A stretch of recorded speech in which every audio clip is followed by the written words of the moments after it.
بسم الله الرحمن الرحيم الحمد لله الذي هدانا لهذا وما كنا لنهتدي لولا أن هدانا الله والصلاة والسلام على نبينا محمد وآله وأصحابه أجمعين.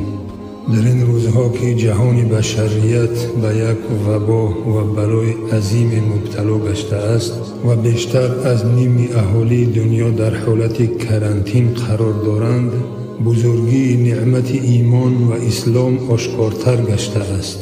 انسان‌های بی ایمان که از این نعمت بی نصیب هستند، این روزها در یک حالت پریشانی و ناامیدی قرار داشته و از مردن بسیار وحشت دارند، زیرا مردن نهایت زندگی آنهاست.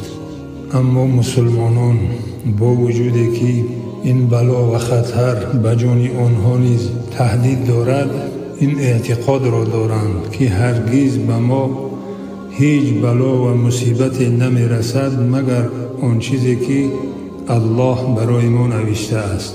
قل لن یصیبنا الا ما کتب الله لنا. و اگر برسد هم طبق وعده پیامبر اکرم صلی الله علیه و آله و سلم به ما اجر و پاداش شهید خواهد رسید.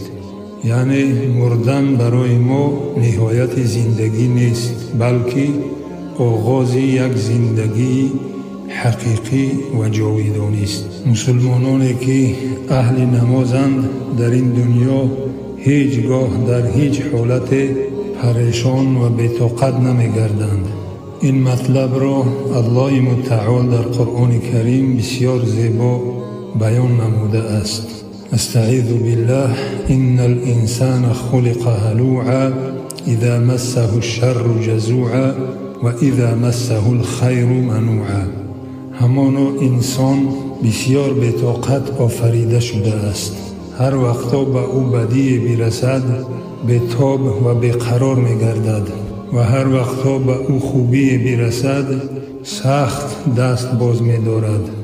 الا المصلین الذین هم علی صلاتهم دائمون. مگر نمازگزاران، همان نمازگزارانی که نمازهایشان را همیشه در وقت معین ادا می‌کنند و نمی‌گذارند که هیچ نمازی از آنها فوت شود. مسلمانان در این حالت کرانتین با گزاریدن نماز بیشتر مثل نمازهای فرضی و نمازهای نافله و تهجد ارتباط خویش را با پروردگارشان مستحکمتر نموده به رحمت او قریبتر خواهند گشت. مسلمانانی که متقی و پرهیزگارند هیچگاه و در هیچ حالت احساس تنهایی نمی کنند، زیرا الله متعال در قرآن کریم با صراحت اعلان داشته است که واتقوا الله واعلموا ان الله مع المتقین. از الله بترسید و پرهیزگاری کنید و بدانید که همانا الله همراه پرهیزگاران است. این همه نعمت ایمان و اسلام است که الله متعال مسلمانان را به آن هدایت نموده است.